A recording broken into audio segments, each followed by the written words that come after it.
301º dia. Jeremias 31. A volta do povo de Israel. O Senhor Deus diz: está chegando o tempo em que eu serei o Deus de todas as tribos de Israel, e elas serão o meu povo. No deserto, tive pena daqueles que haviam escapado da morte. Quando o povo de Israel procurava descanso, eu, vindo de longe, apareci a eles. Povo de Israel, eu sempre os amei e continuo a mostrar que o meu amor por vocês é eterno. Eu construirei de novo a nação. Mais uma vez, vocês pegarão os seus tamborins e dançarão de alegria. Mais uma vez, vocês farão plantações de uva nos montes de Samaria, e quem plantar colherá as frutas. Está chegando o tempo em que os vigias gritarão nas montanhas de Efraim: venham, vamos subir até Sião, onde está o Senhor nosso Deus. O Senhor diz: cantem de alegria por causa de Israel, a maior de todas as nações. Cantem este hino de louvor. O Senhor salvou o seu povo. Ele livrou o resto do povo de Israel. Eu os trarei do norte e os ajuntarei dos lugares mais distantes da terra. Com eles virão os cegos e os aleijados, as mulheres grávidas e as que estão para dar à luz. Eles vão voltar como uma grande nação. Quando eu os trouxer, eles virão chorando e orando. Eu os levarei para a beira de águas correntes, por uma estrada plana onde não tropeçarão. Sou como um pai para Israel, e Efraim é o meu filho mais velho. O Senhor diz ainda: nações, escutem o que eu, o Senhor, estou dizendo, e anunciem as minhas palavras. Nas ilhas e nas terras distantes, eu espalhei o povo de Israel, mas vou ajuntá-lo de novo e guardá-lo como um pastor guarda o seu rebanho. Eu libertei os descendentes de Jacó e os salvei das mãos de uma nação mais forte do que eles. E vão chegar e cantar de alegria no Monte Sião. Vão se alegrar com os meus presentes, com os cereais, o vinho, o azeite, o gado e os carneiros. Eles serão como um jardim bem regado e terão tudo o que precisarem. Então as moças, os moços e os velhos vão dançar e se alegrar. Eu os animarei e mudarei o seu choro em alegria e a sua tristeza em prazer. Alimentarei os sacerdotes com muita comida boa e darei ao meu povo tudo o que precisar. Eu, o Senhor, estou falando. Deus tem misericórdia de Israel. O Senhor diz: ouviu-se um som em Ramá, o som de um choro amargo. Era Raquel chorando pelos seus filhos. Ela não quer ser consolada, pois todos estão mortos. Pare de chorar e enxugue as suas lágrimas. Tudo o que você fez pelos seus filhos será recompensado. Eles voltarão da terra do inimigo.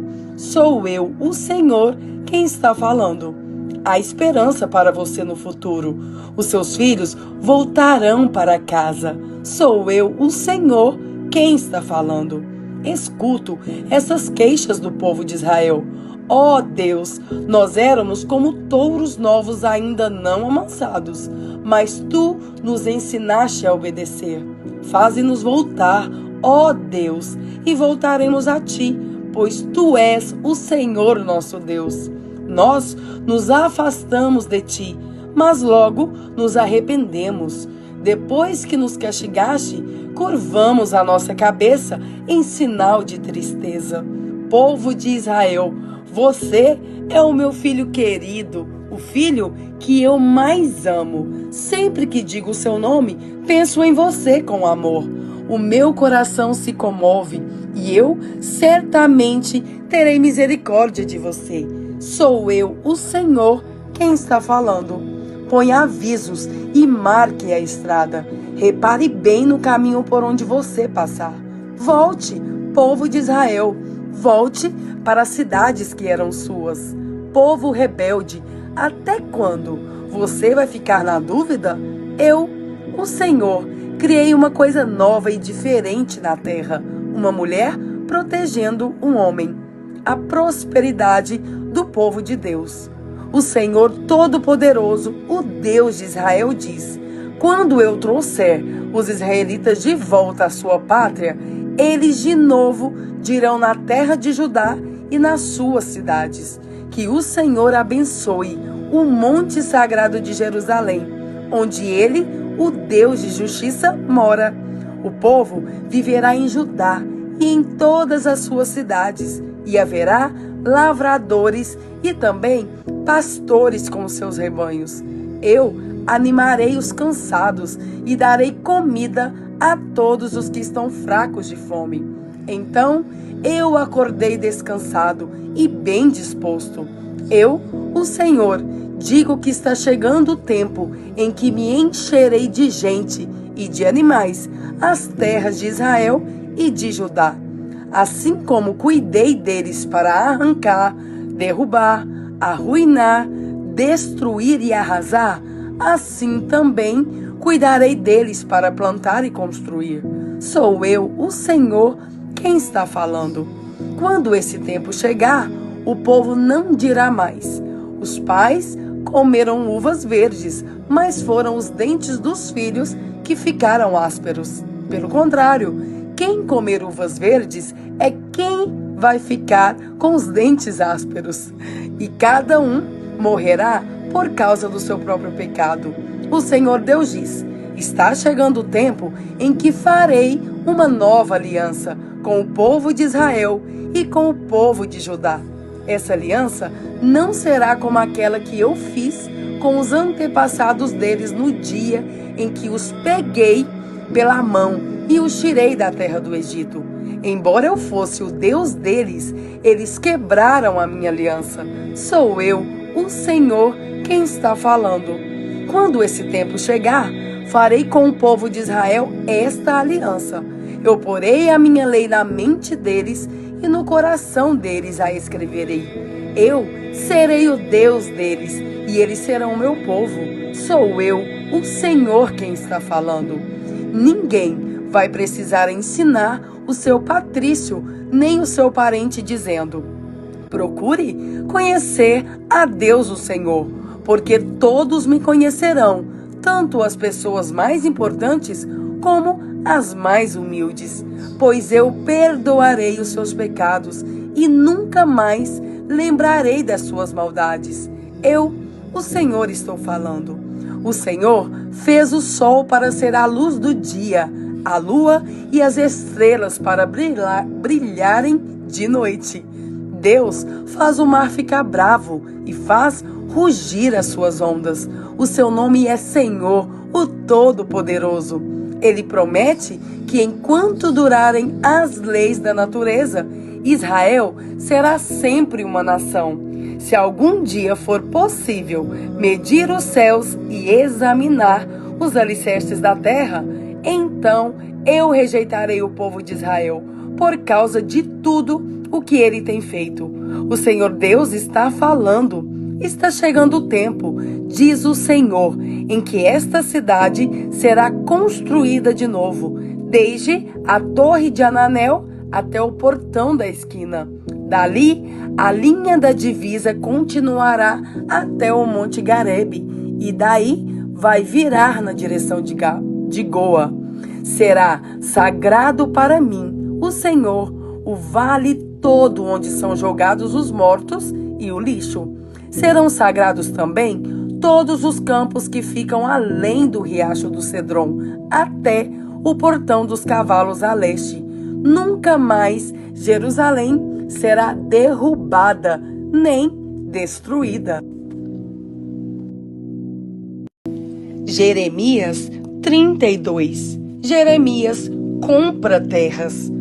No ano 10º do reinado de Zedequias em Judá, que era o ano 18º do reinado de Nabucodonosor na Babilônia, o Senhor Deus falou comigo. Nesse tempo, o exército da Babilônia cercava Jerusalém e eu estava preso no pátio do Palácio Real.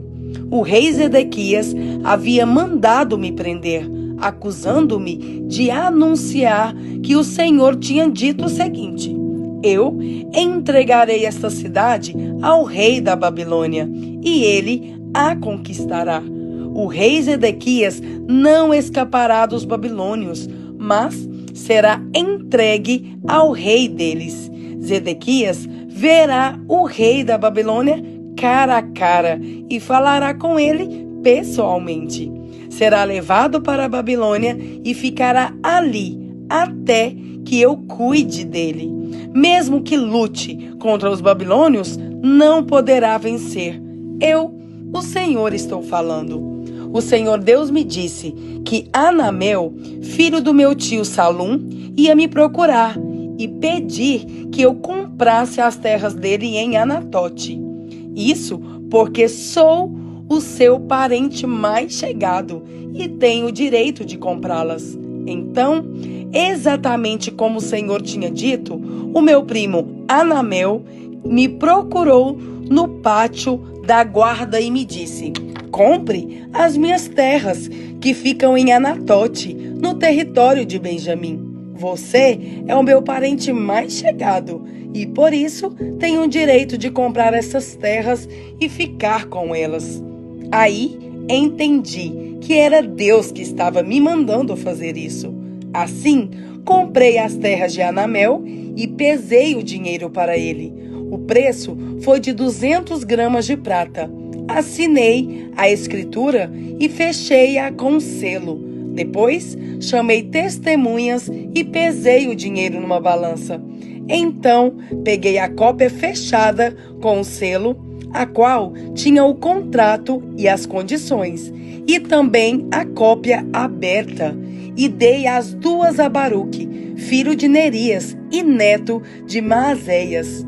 Fiz isso na frente de Anamel, das testemunhas que assinaram a escritura e de todos os judeus que estavam sentados no pátio. Diante de todos eles, eu disse a Baruque: o Senhor Todo-Poderoso, o Deus de Israel, mandou que você pegue estas escrituras de compra, tanto a cópia fechada com o selo como a aberta, e as coloque num pote de barro, para que durem muitos anos. O Senhor Todo-Poderoso, o Deus de Israel, disse que neste país ainda serão compradas casas, terras e plantações de uvas. A oração de Jeremias. Depois que dei a Baruque, filho de Nerias, a escritura de compra, eu orei assim: ó Senhor meu Deus, com o teu grande poder e com a tua força, fizeste o céu e a terra. Nada é impossível para ti. Tens sido bondoso para milhares de pessoas, mas também tens castigado os filhos por causa dos pecados dos seus pais. Tu és o grande e poderoso Deus. O teu nome é Senhor Todo-Poderoso. Tu fazes grandes planos e coisas maravilhosas. Tu vês tudo o que as pessoas fazem e tratas cada uma de acordo com o seu modo de agir e de viver. Fizeste milagres e maravilhas na terra do Egito e continuas a fazer o mesmo até hoje, tanto em Israel como em todas as outras nações. Por isso, agora és conhecido em toda parte.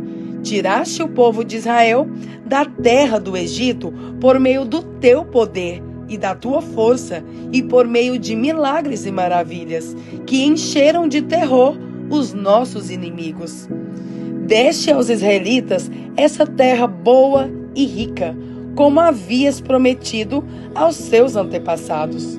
Mas, quando eles entraram nesta terra e tomaram posse dela, não obedeceram aos teus mandamentos, nem viveram de acordo com os teus ensinamentos.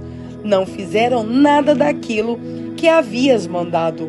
Por isso, fizeste cair sobre eles toda esta desgraça.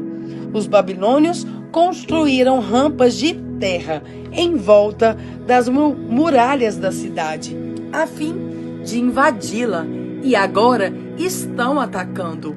A guerra, a fome e as doenças vão fazer a cidade cair nas mãos deles. Como vês, tudo o que disseste aconteceu. No entanto, Senhor meu Deus, tu me mandaste comprar terras na presença de testemunhas, apesar de os babilônios estarem quase tomando a cidade. A resposta de Deus. Então o Senhor me respondeu: eu sou o Senhor, o Deus de toda a humanidade. Nada é impossível para mim. Por isso, vou entregar esta cidade ao rei Nabucodonosor da Babilônia e ao seu exército, e eles a tomarão. Os babilônios que estão atacando vão entrar na cidade e pôr fogo nela. Eles queimarão as casas onde o povo me tem provocado, queimando incenso ao deus Baal nos terraços e derramando bebidas como oferta a outros deuses. Desde o princípio, o povo de Israel e o povo de Judá só têm feito coisas más. As suas maldades têm provocado a minha ira. Esta cidade tem provocado a minha ira e o meu furor, desde o dia em que foi construída.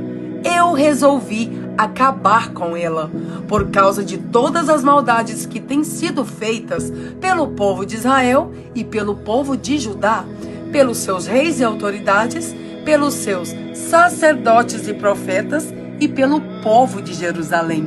Eles me viraram as costas, e embora eu continuasse ensinando essa gente, eles não escutaram, não aprenderam a lição, nem deram atenção às ameaças.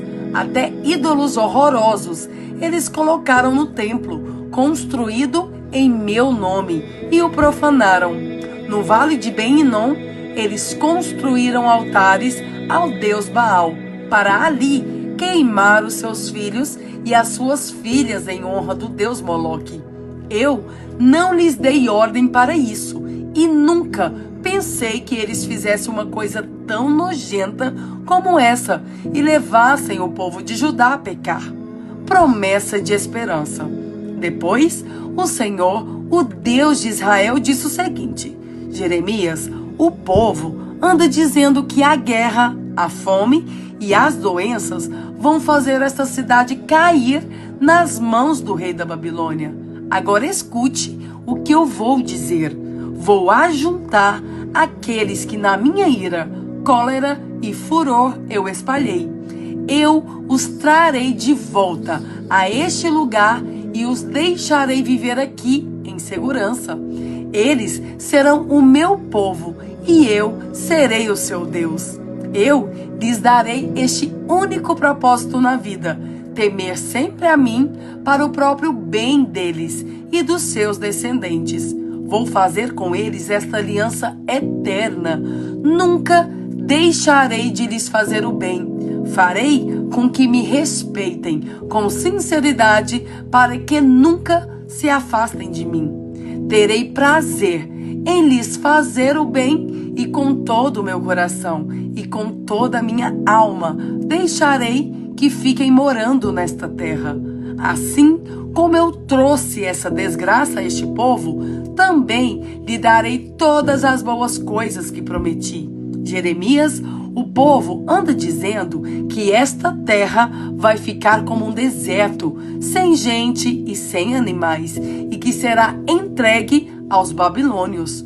Mas eu digo que neste país ainda se comprarão terras. As pessoas vão comprar, assinar escrituras, fechá-las com selos e chamar testemunhas. Isso acontecerá nas terras da tribo de Benjamim, nos povoados em volta de Jerusalém, nas cidades de Judá e nas cidades das montanhas, das planícies e da região sul.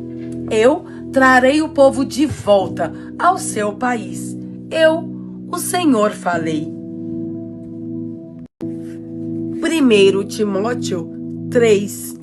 Os bispos. Este ensinamento é verdadeiro. Se alguém quer muito ser bispo na igreja, está desejando um trabalho excelente.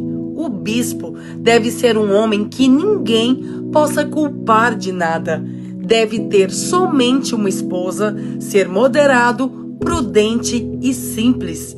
Deve estar disposto a hospedar pessoas na sua casa e ter capacidade para ensinar. Não pode ser chegado ao vinho nem briguento, mas deve ser pacífico e calmo. Não deve amar o dinheiro. Deve ser um bom chefe na sua própria família e saber educar os seus filhos de maneira que eles lhe obedeçam com todo respeito. Pois, se alguém não sabe governar a sua própria família, como poderá cuidar da igreja de Deus? O bispo não deve ser alguém convertido há pouco tempo. Se for, ele ficará cheio de orgulho e será condenado como o diabo foi. É preciso que o bispo seja respeitado pelos de fora da igreja, para que não fique desmoralizado e não caia na armadilha do diabo. Os diáconos, do mesmo modo, os diáconos devem ser homens de palavra e sérios. Não devem beber muito vinho, nem ser gananciosos. Eles devem se apegar à verdade revelada da fé e ter sempre a consciência limpa.